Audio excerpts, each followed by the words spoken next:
Topic का नाम है स्टोइकियोमेट्री।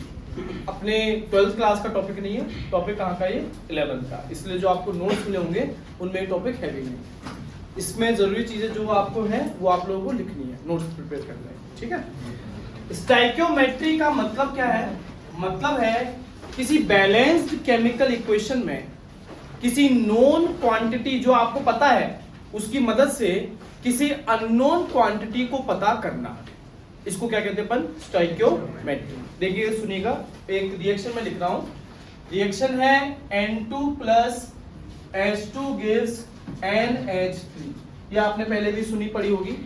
इस प्रोसेस का नाम है हेबर्स प्रोसेस। क्या नाम है? Haber's process. Ammonia industrial method है अमोनिया की प्रिपरेशन का, ठीक है सर। क्या है रिएक्शन बैलेंस है? बैलेंसिंग का मतलब अपने को पता है ना, लेफ्ट साइड में हर एलिमेंट के एटम, राइट साइड में हर एलिमेंट के एटम दोनों क्या होने चाहिए? बराबर। जैसे लेफ्ट साइड में नाइट्रोजन के कितने एटम नजर आ रहे हैं? 2। राइट साइड में कितना है? 1। तो यहाँ क्या लिख देंगे? 2। ऐसा करने से हाइड्रोजन के राइट साइड में कितने एटम हो गए? 6, जबकि लेफ्ट साइड में कितने हैं? ऐसा क्या नंबर है जिसको 2 से मल्टीप्लाई? तो 3 हो गया, हो गई बैलेंस। अब ये जो मैंने यहाँ पर नंबर लिखे हैं जिसके यहाँ 1, 3 और 2, ये एक्चुअली मैंने क्या लिखे हैं? मोल्स। लास्ट क्लास में हमें क्लियर हो गया था कि मोल्स क्या होते हैं। तो बैलेंस केमिकल इक्वेशन मुझसे कह रही है, क्या कह रही है? ध्यान से सुनो, ये कह रही है कि N2 के कितने मोल लिए जाने चाहिए? 1 मोल। H2 के कितने मोल लेने पड़ते हैं तब? 3 मोल। तब जाकर के अमोनिया के कितने मोल बनते हैं? सोचो, अगर मैं नाइट्रोजन N2 का 1 मोल ना लेकर के कितना मोल ले लेता हूं? हाफ, आधा मोल। कोई मुझे बताएगा इस आधे मोल नाइट्रोजन को अगर कंप्लीटली रिएक्ट करना है हाइड्रोजन के साथ तो मुझे हाइड्रोजन के कितने मोल्स चाहिए? 1.5। सीधी सी बात है सर, इसका 1 मोल जब लिया तो हमें पता चला कि इसके कितने मोल खर्च होंगे? 3। हमने अब इसके कितने लिए? आधे। जितना भी था उसका आधा लिया ना, तो वो कितना लगेगा? वो भी आधा ही लगेगा। तो 3 का आधा कितना हो गया आपका? 1.5 हो गया। तो सर इसके 1.5 मोल जो है वो लग जाएंगे यहाँ पर। कितने लग जाएंगे? 1.5 मोल्स। अच्छा मुझे एक बात बताओ, अगर मैं आपसे पूछूं कि बेटा मैं हाइड्रोजन के आपको कितने मोल दे देता हूं? 10 मोल्स। ये तो बहुत आसान क्वेश्चन बना दिया था मैंने। आपको इसका आधा कर दिया था तो आपने इसका भी क्या कर दिया? हाफ कर दिया। अब मैंने कितने मोल कर दिए? किसके? हाइड्रोजन के। मैं ये पूछ रहा हूं, बताओ मुझे नाइट्रोजन के कितने मोल्स खर्च हो जाएंगे, कितने लग जाएंगे? अब कैसे करेंगे? अब यूनिटरी मेथड है, क्रॉस मल्टीप्लाई करना है सर। जब इसके 1 मोल लेते हैं तो इसके कितने मोल लगेंगे? 3। जब इसके 10 मोल लेंगे तो इसके कितने लग जाएंगे? x को मल्टीप्लाई करो 3 से, 10 को मल्टीप्लाई करो 1 से, तो 1 × 10 = 3 × x। x की वैल्यू क्या आ रही है? 10/3 मतलब 3.33 मोल्स। बात आई समझ में? भाई इसके 10 मोल अगर लिए जाते हैं तो इसके कितने मोल लग जाते हैं? Total 3.33 moles. अब मान लीजिए क्वेश्चन में आपको देता हूं कि मैंने आपको 5 मोल्स किसके दिए? N2 के। 10 मोल्स मैंने किसके दिए? H2। ध्यान से सुनना, 5 मोल किसके दिए? N2। 10 मोल्स किसके दिए? H2। क्वेश्चन मेरा ये है कि बताइए अमोनिया के कितने मोल्स बन जाएंगे? क्वेश्चन पर आने से पहले जरा बैलेंस केमिकल इक्वेशन से पूछ लेते हैं वो क्या कह रही है। हाँ भाई, ये कह रही है हमसे कि जब 1 मोल किसका लिया जाता है तो 3 मोल किसके लेने पड़ते हैं? तब कहीं जाकर के अमोनिया के कितने मोल बनते हैं? 2 मोल बनते हैं। बात क्लियर है? अब इस क्वेश्चन को पहले मैं 2 हिस्सों में समझाता हूं। अगर इंफॉर्मेशन H2 के बारे में नहीं है, सिर्फ किसके बारे में है, तो आप सिर्फ N2 को देखेंगे और जो बनाना है वो देखेंगे। 1 मोल N2 कितने मोल अमोनिया? 5 मोल N2 कितना मोल अमोनिया? क्लियर है? तो चलो अब इंफॉर्मेशन H2 के बारे में दे देते हैं। N2 के बारे में भूल जाओ, नहीं दिए। 10 मोल किसके दिए? क्या पूछा है? अमोनिया कितना बनेगा?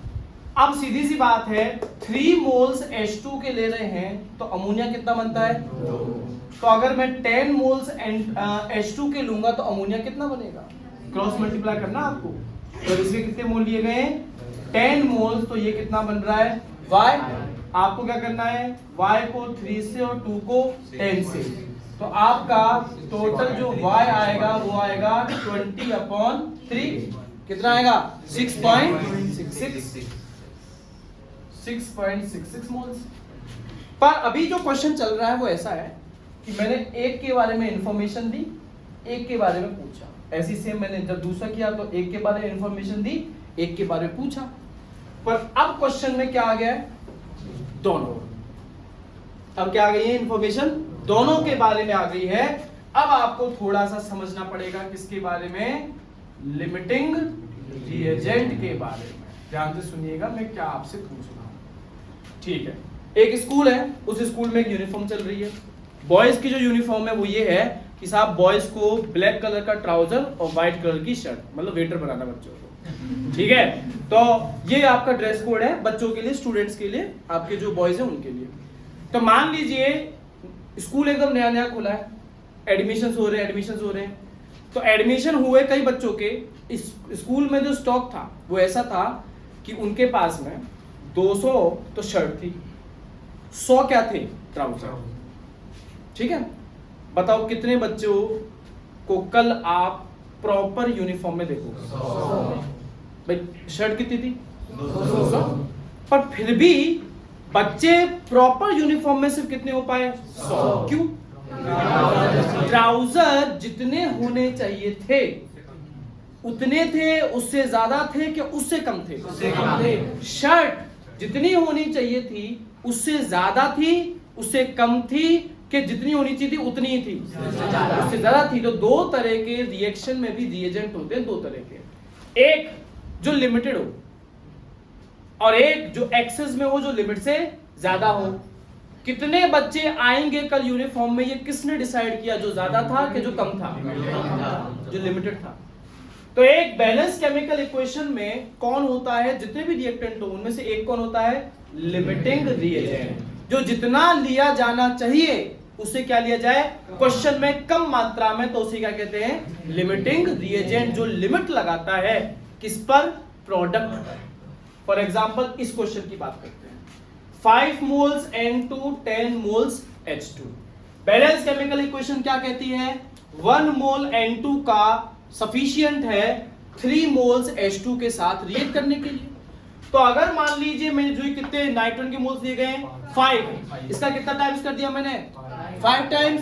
तो बताओ हाइड्रोजन के कितने मोल्स लगेंगे? मुझे इसका भी 5 टाइम्स ही करना पड़ेगा। कितने लगेंगे? 15 लगेंगे ना। क्वेश्चन में कितने लिए? 10। लगने कितने चाहिए? 15। अब क्वेश्चन में लिए कितने हैं? 10। तो जितने लगने चाहिए थे उससे ज्यादा लिया है कि उससे कम लिया है? एक इसका उल्टा भी करके देख लेते। जब मैं 3 मोल्स किसके लेता हूं? H2 के, तो N2 के कितने खर्च होते हैं? सिर्फ 1 मोल। अगर मैं 10 मोल्स क्वेश्चन के अकॉर्डिंग H2 के ले लूं तो बताओ N2 के कितने मोल्स हमें चाहिएंगे? 3.33 मोल्स। इतने ही चाहिए। सवाल में कितने लिए? 5। खर्च कितने होंगे? सिर्फ 3.33। बाकी एक्स्ट्रा बचेगा ना। तो अब दोनों इंफॉर्मेशन हमने क्रॉस चेक कर ली है। बताओ N2 और H2 में से इस क्वेश्चन में लिमिटिंग रिएजेंट कौन है? H2। N2 नहीं है, कौन है? H2। तो यहां प्रोडक्ट कितना बनेगा इसे डिसाइड कौन करेगा? ना कि N2। अब हमारे लिए क्वेश्चन में एग्जिस्ट ही नहीं करता।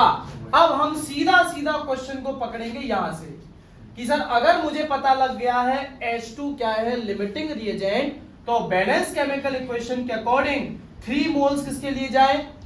H2 के। तो अमोनिया के कितने मोल्स बनेंगे?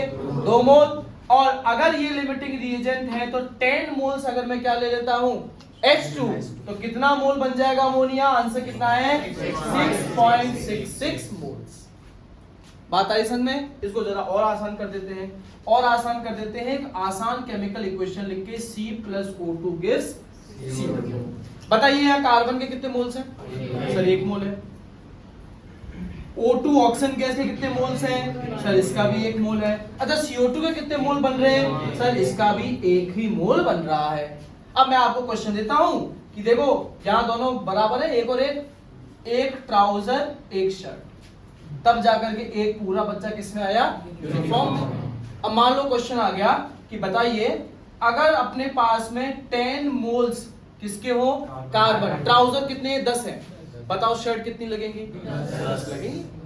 तो अपना जवाब आ जाएगा कि सब ऑक्सीजन कितना चाहिए हमें? ये भी 10 मोल चाहिए, है ना। अब सवाल है कि आपको 10 मोल्स तो दे दिए गए किसके? कार्बन के। आपको 5 मोल्स किसके दिए गए? ऑक्सीजन के। सवाल पूछा गया बताओ कार्बन डाइऑक्साइड कितना बनेगा? सबको समझ में आ रहा है क्या? 5 मोल। किसकी वजह से 5 बन रहा है? क्या कार्बन की वजह से कि ऑक्सीजन की वजह से? कार्बन की तो हमें कंडीशन से अब कोई मतलब ही नहीं है, क्यों? वो तो ज्यादा है।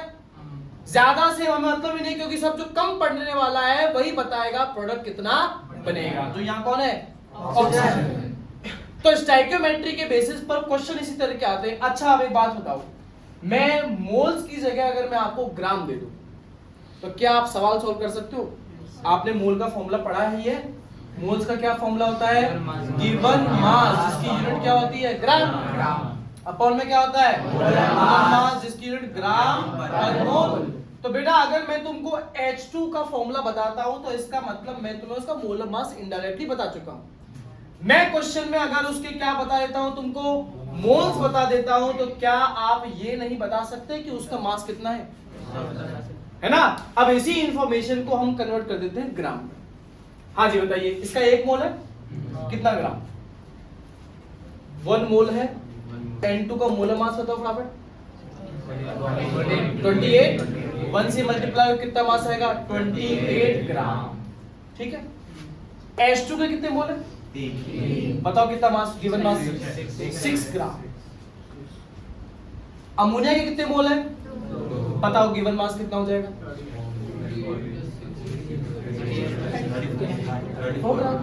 ये तो बैलेंस केमिकल इक्वेशन बता रही है। अभी क्वेश्चन ही पूछा मैंने तुमसे, क्वेश्चन में पूछ रहा हूं। 5 ग्राम क्या लिया? N2। 10 ग्राम क्या लिया? बताओ NH3 कितना ग्राम बनेगा? क्या करना सबसे पहले? सबसे पहले पता करना है who is the limiting sir, वो कौन है जो जितना लिया जाना चाहिए था उससे कम मात्रा में लिया गया है। देखिए अब मैं क्वेश्चन को ऐसे अटेम्प्ट कर रहा हूं, मेरे हाथ जो पहले पड़ गया मैं उसको पकड़ लूंगा।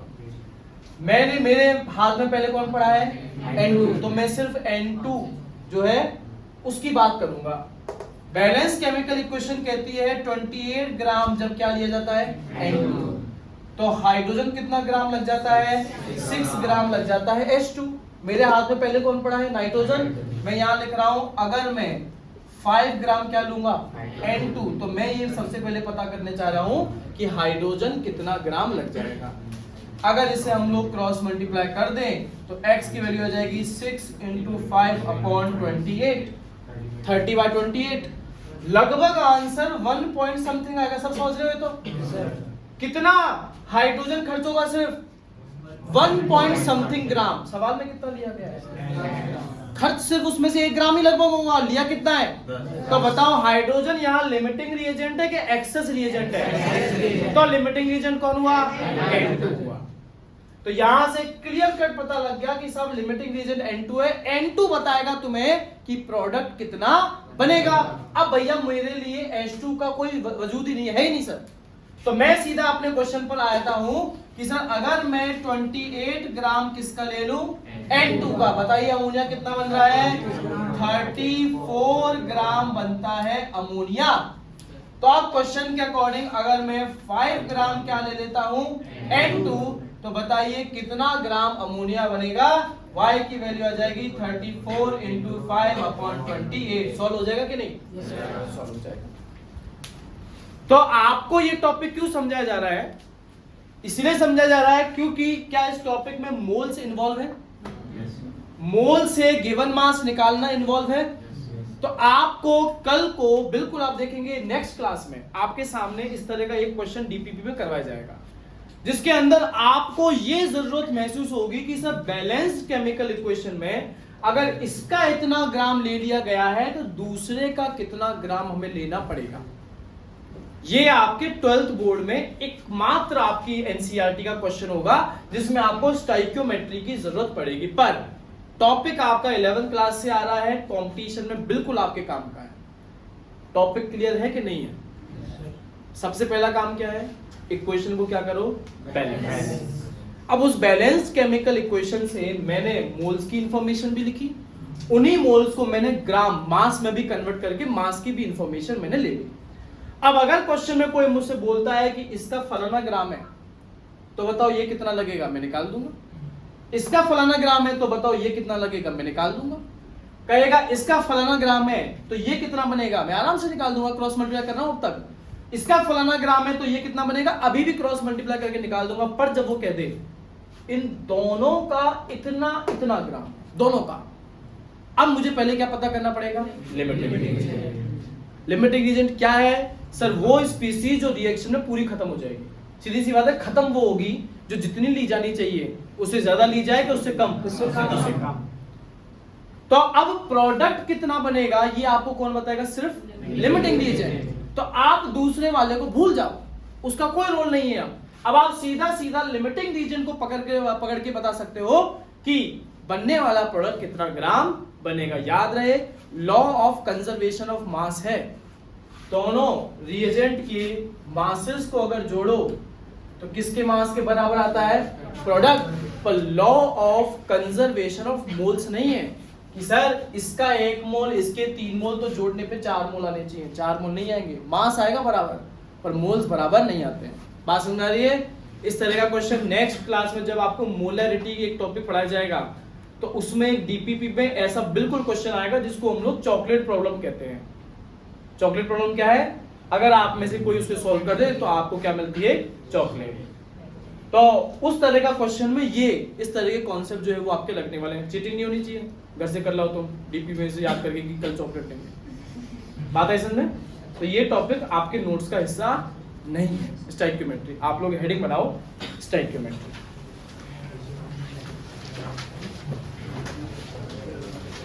स्टाइकियोमेट्री मतलब लिखिएगा पहले स्टाइकियोमेट्री का। Calculation of any unknown quantity, calculation of any unknown quantity with the help of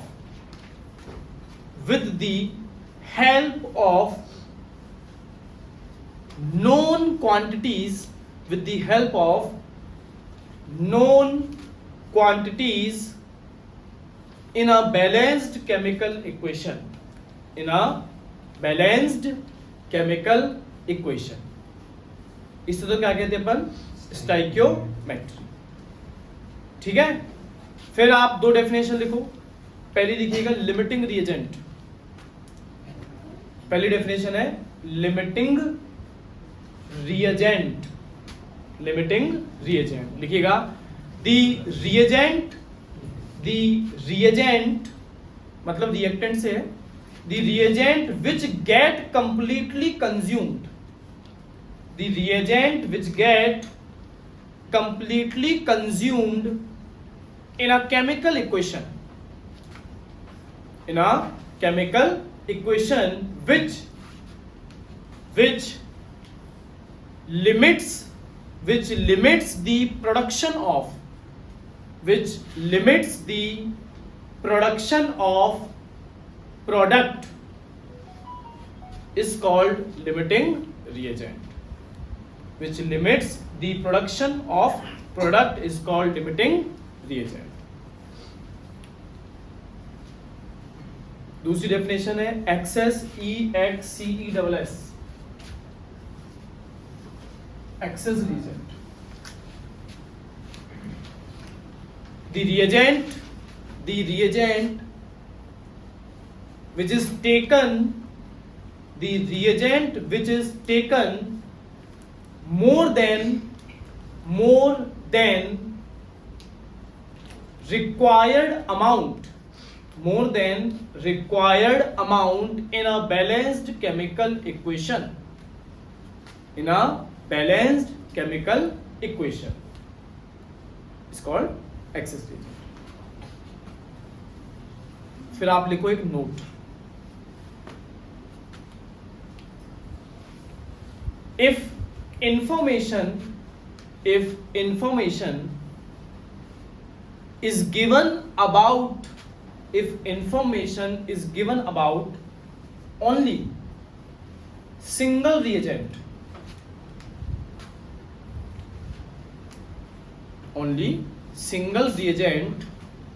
then calculation must be done.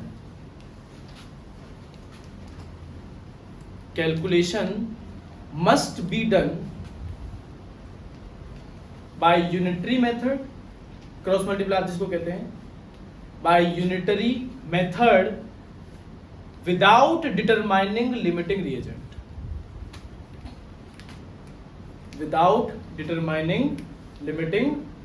अगर इंफॉर्मेशन सिर्फ एक रिएजेंट के बारे में ही दे रखी है तो आप सीधा यूनिटरी मेथड से कैलकुलेशन करेंगे बिना क्या फाइंड किए, लिमिटिंग रिएजेंट जो इंफॉर्मेशन दे रखी है बस उसी से. दूसरा note, without determining limiting reagent. दूसरा note, if information provided about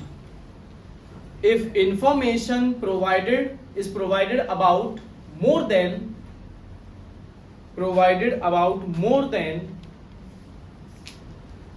one type of reagent,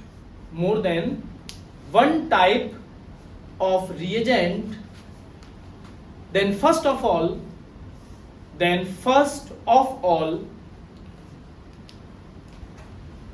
we should determine the limiting reagent.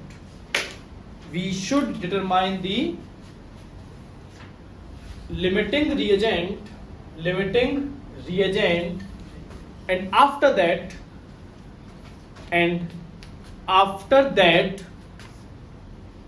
amount of product formed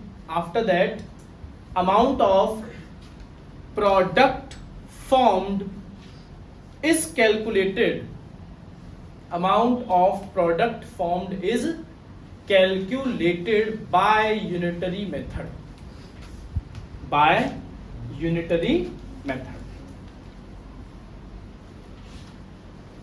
ठीक है. अब इस 2-3 इसके क्वेश्चन कर लेते हैं अपन. आप बैलेंस केमिकल इक्वेशन लिखो, ये N2 plus 3H2 gives 2NH3. N2 plus 3H2 gives 2NH3. Equation लिखी. इक्वेशन के नीचे ये इक्वेशन जो हमें क्या कह रही है, अभी क्वेश्चन चालू नहीं हुआ है. 1 mole of N2 is required to react completely with 3 moles of H2. Therefore, the moles of ammonia formed are 2 moles. इसको ऐसे लिख लो आप, ऐसे बैलेंस केमिकल इक्वेशन के हिसाब से मोल्स के फॉर्म में. और जब आप मोल्स की इंफॉर्मेशन लिख लें तो ये ग्राम वाली इंफॉर्मेशन लिख लीजिएगा. 1 mole of N2 का मतलब 28 ग्राम of N2 required to react completely with 6 gram of H2 to form how many gram of ammonia? 34 gram of ammonia NH3. ये इंफॉर्मेशन ग्राम के फॉर्म में लिख ली. अब इंफॉर्मेशन क्वेश्चन में आपको मोल के फॉर्म में दी जाए तो आप सिर्फ मोल वाले कॉन्सेप्ट को पकड़ो, ग्राम के फॉर्म में दी जाए तो आप ग्राम वाले कॉन्सेप्ट को पकड़ो. लिख ली इंफॉर्मेशन. अब क्वेश्चन करते हैं. क्वेश्चन पहला question, what amount of hydrogen is required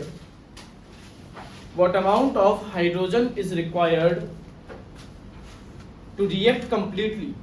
What amount of hydrogen is required to react completely with 10 gram of nitrogen? 10 gram of nitrogen. इसका अगला क्वेश्चन इसका वाइस वर्सा. अब मैंने पहले आपसे क्या पूछा है, हाइड्रोजन कितना चाहिए 10 ग्राम नाइट्रोजन के साथ रिएक्ट करने के लिए. अब क्वेश्चन क्या बनेगा, नाइट्रोजन कितना चाहिए 10 ग्राम हाइड्रोजन के साथ रिएक्ट करने के लिए। दूसरा question, what amount of nitrogen is required, पिछली बार हाइड्रोजन था, इस बार है what amount of nitrogen is required to react completely with 10 gram of hydrogen.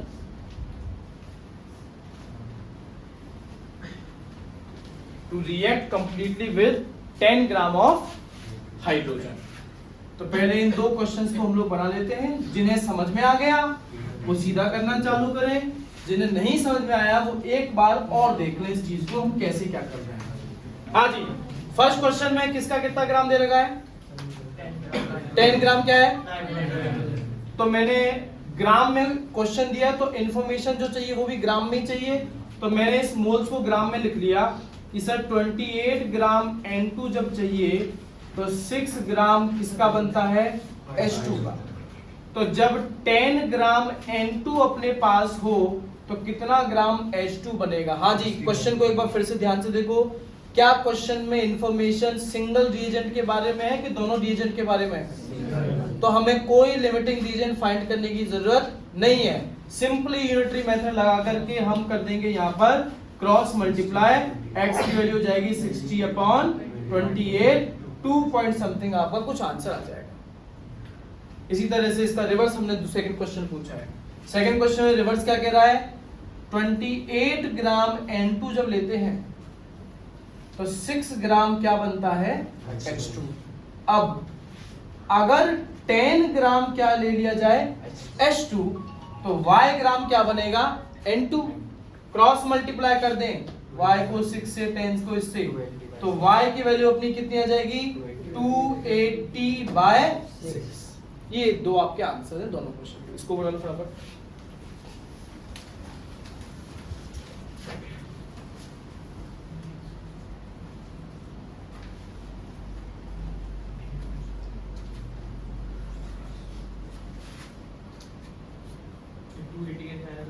है 28 into 10। वो 10 ग्राम हाइड्रोजन था क्या? हाँ, हाइड्रोजन।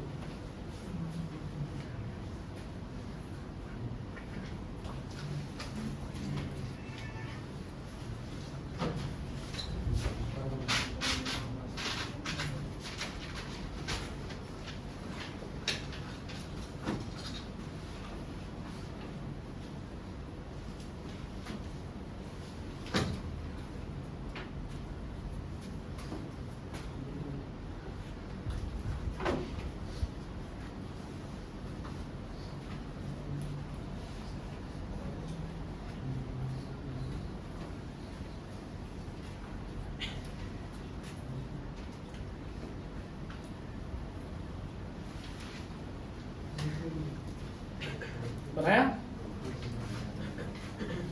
तो ये इंफॉर्मेशन ग्राम के फॉर्म में थी, पूछ भी क्या रहे थे, ग्राम। अब इसी क्वेश्चन को बदल करके मोल्स के फॉर्म में भी कर सकते हैं हम लोग। दो क्वेश्चन जो आपको खुद करने हैं, पहले वाला क्वेश्चन ही है, बस जहां आपको क्या लिखा है 10 ग्राम N2, वहां 10 ग्राम की जगह कर लेना 10 मोल्स ऑफ N2। ऐसी जो सेकंड लिखवाया उसमें 10 ग्राम H2 क्या हो जाएगा, 10 मोल्स ऑफ N2। फाइंड क्या करना है, मोल्स। फाइंड क्या करने हैं, मोल्स। ये आप अपने आप करना। अगला क्वेश्चन जिसमें मैं दोनों के बारे में इंफॉर्मेशन देता हूं, क्वेश्चन लिखिएगा,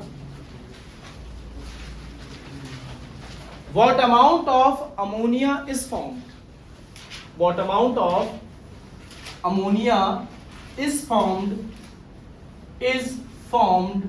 if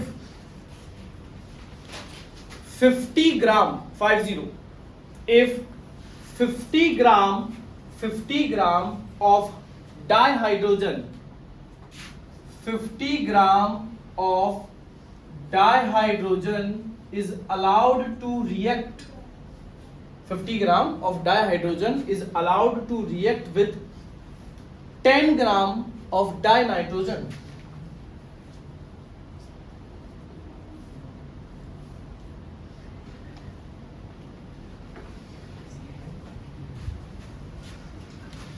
ग्राम के फॉर्म में इंफॉर्मेशन है, तो मैंने ग्राम के फॉर्म में जो इंफॉर्मेशन है उसका मैं काम में लूंगा। ये रहा 28 ग्राम क्या N2, 6 ग्राम क्या H2।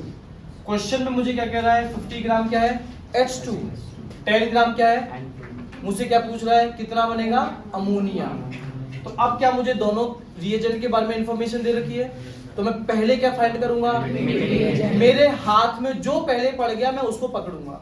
बताओ पहले किसको पकड़े, N2 को कि H2 को, N2। चलिए ठीक है, 28 ग्राम N2 लेने पर 6 ग्राम क्या लगता है H2। अब आपने कहा सर N2 को पकड़ो, 10 ग्राम N2 लेने पर कितना ग्राम H2 लग जाएगा, क्रॉस मल्टीप्लाई आप इसको कीजिए, x की वैल्यू क्या जाएगी अपनी 60/28, माने आंसर आएगा 2 पॉइंट समथिंग।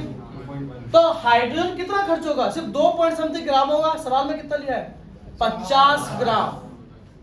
या हाइड्रोजन लिमिटिंग रिएजेंट है कि एक्सेस रिएजेंट है, एक्सेस, तो लिमिटिंग कौन है। अब मुझे H2 से कोई लेना देना नहीं है, मुझे प्रोडक्ट कितना बनेगा ये कौन बताने वाला है, N2। तो बैलेंस केमिकल इक्वेशन के अकॉर्डिंग 28 ग्राम जब क्या लिया जाता है N2, तो अमोनिया कितना बन रहा है 34 ग्राम बन रहा है अमोनिया। तो जब मैं क्वेश्चन के अकॉर्डिंग 10 ग्राम क्या लूंगा N2, तो मान लो Y ग्राम बन गया अमोनिया।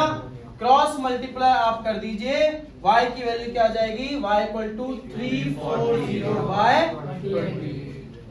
आंसर आ जाएगा। अब इसी क्वेश्चन को मोल्स के फॉर्म में कन्वर्ट कर सकते थे। भाई मोल्स दे दे तो हम लोग इस 10 ग्राम 50 ग्राम 28 ग्राम 26 ग्राम को छोड़ के 10 मोल 50 मोल 1 मोल और 3 मोल पर काम करते। बात क्लियर है। नेक्स्ट क्लास में जब मोलरिटी टॉपिक होगा उसकी डीपीपी सॉल्व की जाएगी, तो उसमें एक क्वेश्चन फंसेगा जिसमें स्टाइकियोमेट्री 11th क्लास की काम में आएगी।